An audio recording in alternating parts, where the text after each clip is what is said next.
Ganda ng helmet bago. Alam mo, itong bagong helmet na to, pumapasok talaga yung hangin kasi may butas na sa loob.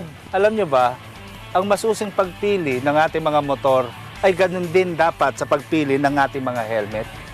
Gagabayan tayo ng ating mga kasama dito sa Riders Tips.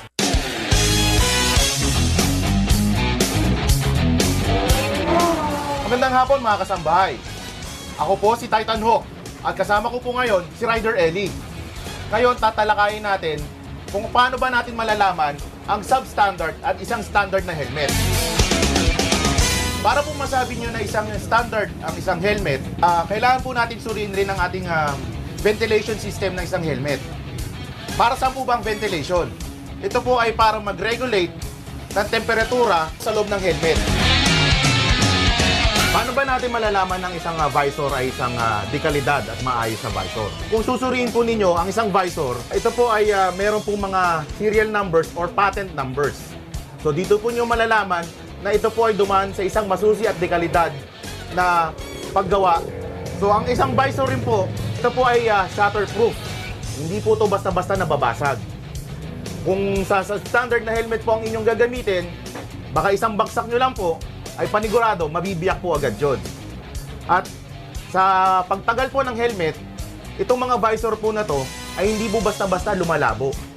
Kung sa substandard po ninyo, siguro po baka mga after 1 year, 2 years, baka po hindi nyo na makita ho yung inyong dinadaanan dahil sa sobrang labo na po. Pero kung bibili kayo ng kalidad na helmet, ay gagarantirin ko sa inyo na hindi ho basta-basta ho yan lalabo. Isa pong tatandaan nyo rin po, kapag kukuha rin po kayo ng isang helmet, ay huwag po kayong bibili ng tinted po na visor. Kasi po, kapag tuwing gabi at kayo'y mababiyahe, mahihirapan po kayo tumingin po sa kalsada.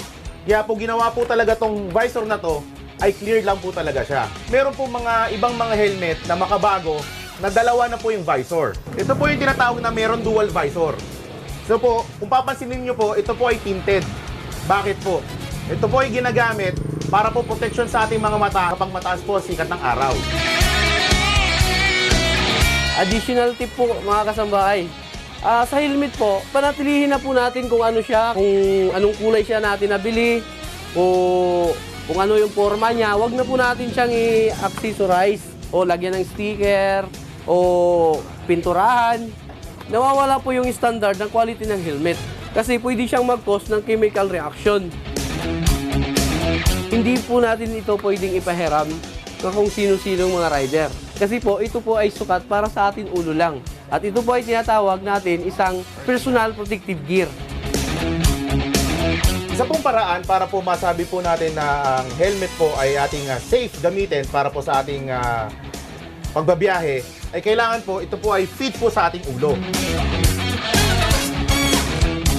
Kapag sinuot po natin ang helmet sa ating ulunan, dapat po ito ay saktong-sakto lang sa ating mukha. Hindi po siya naiikot. Kapag hindi po tugma ang sukat po ng helmet na inyong binili, maaari po itong tumilapon, tumalsik. Yan po ang kabuuan ng ating napag-aralan. Hanggang sa muli po mga kasambay, dito lang sa Riders Tips!